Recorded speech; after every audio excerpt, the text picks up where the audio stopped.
ಆಚಿ ಮಸಾಲ. ಎಂತ ಅಡಿಗೆಯ ರುಚಿಯಾಗೋ ರಹಸ್ಯವು 20 ರೂಪಾಯಿ.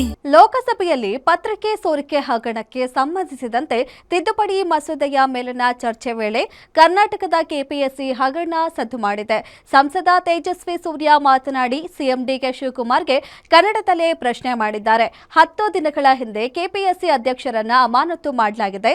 ತಮ್ಮ ಮಕ್ಕಳಿಗೆ ನಕಲಿ ದಾಖಲೆಗಳನ್ನು ಮಾಡಿಸಿರುವ ಆರೋಪದ ಹಿನ್ನೆಲೆ ಈ ಕ್ರಮ ಕೈಗೊಳ್ಳಲಾಗಿದೆ. ಇತ್ತೀಚೆಗೆ ವೆಟರ್ನರಿ ಕಾಲೇಜಿನಲ್ಲಿ ಒಂದೊಂದು ಸೀಟಿಗೆ 80 ಲಕ್ಷ ರೂಪಾಯಿ ವಸೂಲಿ ಮಾಡಿದ ಹಗರಣವೂ ನಡೆದಿದೆ. ಅನ್ಯಾಯಕ್ಕೆ ಒಳಗಾದ ಪ್ರತಿಯೊಬ್ಬ ವಿದ್ಯಾರ್ಥಿಯ ಪರವಾಗಿ ನಾನು ಮಾತನಾಡ್ತಿದ್ದೇನೆ. ದೆಹಲಿಗೆ ಬಂದು ನ್ಯಾಯದ ನಾಟಕವಾಡುವ ನಿಮಗೆ ಕರ್ನಾಟಕದಲ್ಲಿ ಕೆಪಿಎಸ್ಸಿಯನ್ನ ಬಟಾಬೈಲಾಗಿ ಹರಾಜು ಮಾರುಕಟ್ಟೆ ಮಾಡಿರುವುದು ಅನ್ಯಾಯ ಅಂತ ಅನಿಸುವುದಿಲ್ಲವೇ ಎಂದು ಗುಡುಗಿದ್ದಾರೆ. ನಾನು ಮುಖ್ಯಮಂತ್ರಿಗಳಿಗೆ ಕೇಳಲಿಕ್ಕೆ ಇಚ್ಛೆ ಪಡ್ತೀನಿ.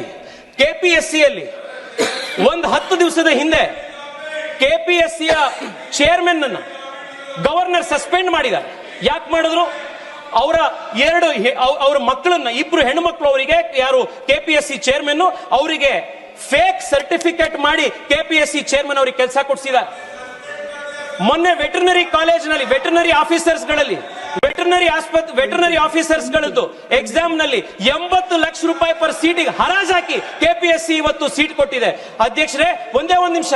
ನಮ್ಮ ತಂದೆ ಬೆಂಗಳೂರಿಗೆ ಚಿಕ್ಕಮಗಳೂರಿನಿಂದ ಬಂದಾಗ ತಲೆಯಲ್ಲಿ ಕೈಯಲ್ಲಿ ಕನಸು ಬಿಟ್ರೆ ಅವ್ರ ಕೈಯಲ್ಲಿ ಏನೂ ಇರಲಿಲ್ಲ. ಕೆಪಿಎಸ್ಸಿ ಪರೀಕ್ಷೆ ಬರೆದು ಇವತ್ತು ಅವರು ಸರ್ಕಾರದಲ್ಲಿ ಅಧಿಕಾರಿ ಆದ್ರು. ಇವತ್ತು ಅವ್ರ ಮಗ ನಾನು ಇವತ್ತು MP ಆಗಿ ಇಲ್ಲಿ ಬಂದಿದ್ದೀನಿ. ಎಷ್ಟೋ ಜನ ಕೆಪಿಎಸ್ಸಿ ಎಕ್ಸಾಮ್ ನಲ್ಲಿ ಫೇಲ್ ಆಗಿರುವಂತ, ಅನ್ಯಾಯಕ್ಕೊಳಗಾಗಿರುವಂತವರ ಧ್ವನಿಯಾಗಿರೋದು ನನ್ನ ಕರ್ತವ್ಯ. ನಾನು ಅದನ್ನ ಇವತ್ತು ಮಾತಾಡ್ತಾ ಇದ್ದೀನಿ. ಮುಖ್ಯಮಂತ್ರಿಗಳಿಗೆ ನಾನು ಕೇಳ್ತೀನಿ, ನ್ಯಾಯ ಅನ್ನೋದು 2 ವೇ ಸ್ಟ್ರೀಟ್. ಮುಖ್ಯಮಂತ್ರಿಗಳೇ, ಡೆಲ್ಲಿಲಿ ಬಂದು ನೀಟ್ ಪರೀಕ್ಷೆಯಲ್ಲಿ ನ್ಯಾಯ ನೀವು ಕೇಳ್ತೀರಿ ಅಂತಂದ್ರೆ ನಮ್ಮ ಕೆಪಿಎಸ್ಸಿ ಇರುವಂತ ಪರೀಕ್ಷೆ ಇರುವಂತ ಮಕ್ಕಳಿಗೂ ಕೊಡ್ಬೇಕು.